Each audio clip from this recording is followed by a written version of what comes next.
Саламатсыздарбы, биз менен түз байланышта Анкарадан Кыргызстандын атайын жана толук ыйгарым укуктуу элчиси Руслан Казакбаев. Руслан мырза, саламатсызбы? Учурда зилзала болгон аймактарда абал кандай жана ал жерлерде кыргызстандыктарды аныктоо иштери натыйжа берип жатабы? Саламатсыздарбы? Өзүңүздөр билгендей, Түркияда, Боордош Түркия мамлекетинде чоң апат болду, каргаша болду.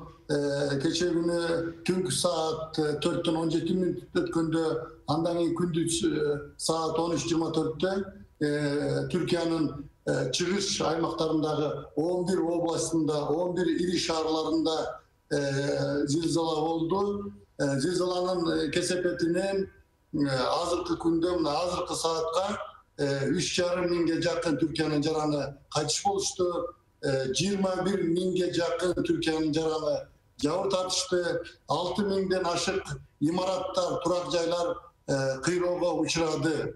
Bu жерде мынакей картада бардыгы көрүнүп турат.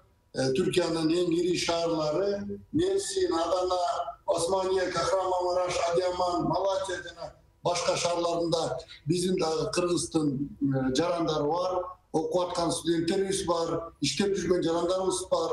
Алардын bir az bölügü konsulduk kаттоодо, konsuldan kаттоодон өтпөгөн да bizim жарандарыбыз var. 2 sutkadan beri alarda taap, alarda jardam berүү boyunca bardык иштер жүрүп атат. Азыр жерде биздин 2 дипломатыбыз иштеп атат. Османия, Gaziantep, Adana şehirlerinde. Ошондой эле бүгүн дагы ал жерге дагы Ankara шаарынан дагы дипломаттар элчиликтен жиберип атабыз, барышат ушулдарыбыз.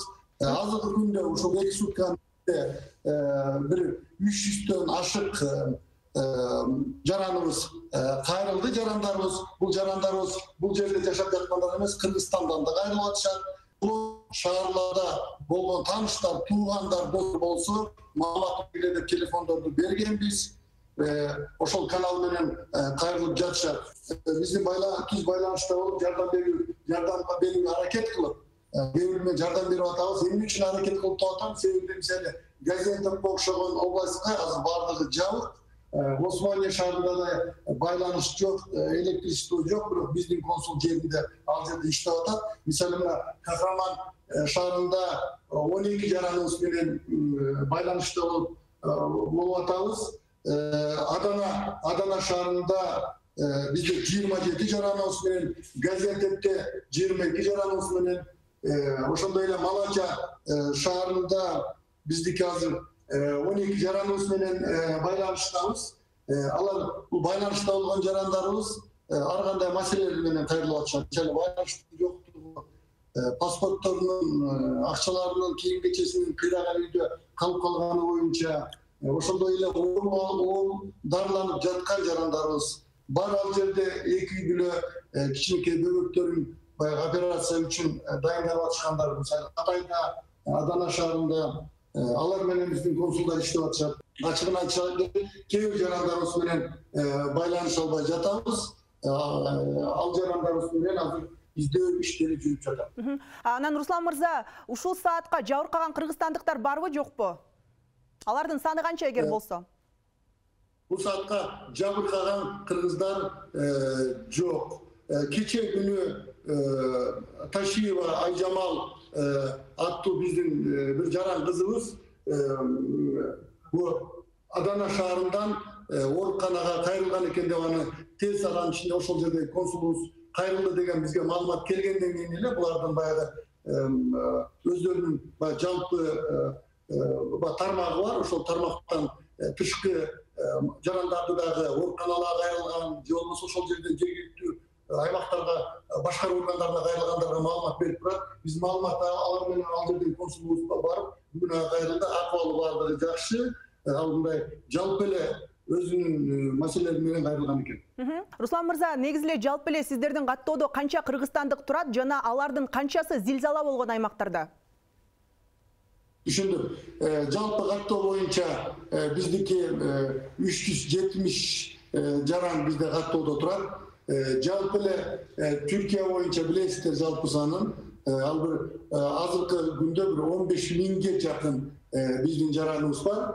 konsulduk kаттоо ыктыярдуу болгон үчүн Түркияга келип иштеп аткан жарандарыбыздын көпчүлүгү да каттоодо жок. Бирок өзүбүз баягы издөө жолу менен, чакыруу жолу менен көптөгөн жыйындарды өткүзүп, ошол жерден каттоого тартып аларды каттоо кылабыз. Азыркы биздин эсеп боюнча бул жерде 170-тен 200-гө жакын зилзала болгон шаарларда жарандарыбыз бар. Азыр алардын мен айтып кеткен көпчүлүгү, азыр мен сизге санын бергендер, алардын бир маселелери болуп аткандай. Көп башка жарандарыбыздын баардыгын азыр алардын акыбалы жакшы. Кээ чиркөч, кээ болсо баягы имараттарына, турак жайларына эч кандай зыян келген эмес. Алар өз ыктыяры менен ошол жерде жашап атышат. Азыркы мен сиздерге айтканым, кайрылганым ошол жалпы жөнүнөн 56-га жакын жараныбыздын ошондой маселелери болуп атат. Руслан мырза, ал эми жана каттоого алынбаган кыргызстандыктарды, өзгөчө зилзала болгон аймактарда жашаган, иштеген кыргызстандыктарды издөө жолдору кандай болуп жатат? Аларды издөө боюнча кандайдыр бир альтернативдүү пландар барбы?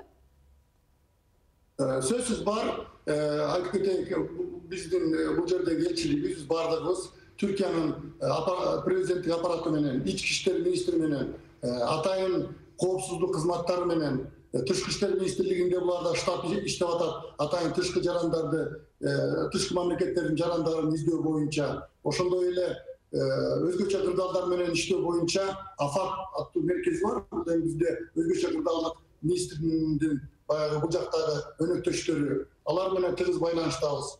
Түркияда азыр болуп болбогондой интимак менен Бордош Түркия эли жумуш алып барып атышат. Өздөрүнүн бардык жарандарды зилзала аймагындагы ошондой кыйроо үйлөрдүн кесепетинен, баягы үйлөрдүн астында же кыйроо жерлеринде калган жарандарга жардам берип атышат. Бардык болуп аткан иштердин бардыгы Түркиянын президенти Режеп Тайып Эрдоган мырзанын көзөмөлүндө.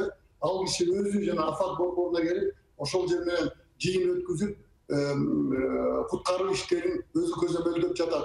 Түркиянын өкмөтүнүн бардыгы, азыр өкмөт мүчөлөрүнүн бардыгы ушул шаарларга жоопкерчиликтүү болуп байланган. Биз алардын аппараттары менен да байланыштуубуз. Эми алар чындыгын айтканда эми тышкы жарандар, тышкы мамлекет жарандары же Түркиянын жарандары деген жок, баардыгына жардам берүүгө аракет кылып жатышат. Ушул саатта 70-ге жакын мамлекет, бул Европа биримдигинин мүчөлөрү, НАТО уюмунун мүчөлөрү, Бириккен Улуттар уюмунун мүчөлөрү, ошондой эле биздин баягы түрк мамлекеттердин уюмунун мүчөлөрү, биздин түрк тилдүү мамлекеттердин бардыгы 70-ге жакын мамлекет расмий түрдө Түркияга жардам берүү боюнча өз ниеттерин билдиришти. Куткаруу группалары келип иштерди азыр баштап атышат. Руслан мырза, кечээ кыргыз өкмөтү биздин куткаруучуларды да Түркияга жардам иретинде ал жака жөнөтпөдү эле зилзала болгон аймактарга. Алар жеттиби, кайсы жерге жайгаштырылды, куткаруу иштери башталдыбы? Ушул жөнүндө айтып берсеңиз. Өзүңүздөр билесиздер, бул зилзала болгондон кийин эле кечээ күнү Кыргыз Республикасынын президенти Жапаров Садмуркожоевич мырза жыйын өткүзгөн, бир нече да жыйын өткөздү, тапшырмалар берилип, биздин өзгөчө кырдаал боюнча министрлигинин 65 кишиден турган группасы бүгүн Стамбулга келип, Стамбулдан Газиантеп шаарына жөнөтүлдү. Алар Газиантеп менен Кахраман шаарында бүгүн түштөн кийин иштерин башташат. Ушул сааттарда Газиантепке алар жетишти. Булардын өзгөчө кырдаалдар боюнча жана АФАД борборунун билдиргенине караганда биздин куткаруучу группалар Газиантеп шаары менен Кахраман шаарына, Мараш шаарында иштешет. Биз алардын жетекчилери менен дайыма байланыштабыз. Биздин алдыдагы консулдуктар менен дагы байланышта, аларга баягы керектүү жардам көрсөтүлдү. Алар иштерин башташат. Алардын өздөрүнүн ичинде түрк тилин, англис тилин билген биздин жакшы адискерлер бар экен. Кыргызстандан келген куткаруучу группада алар азыр түштөн кийин иштерин башташат. Руслан мырза, чоң рахмат. Азаттык менен түз байланышта Кыргызстандын Түркиядагы атайын жана толук ыйгарым укуктуу элчиси Руслан Казакбаев болду.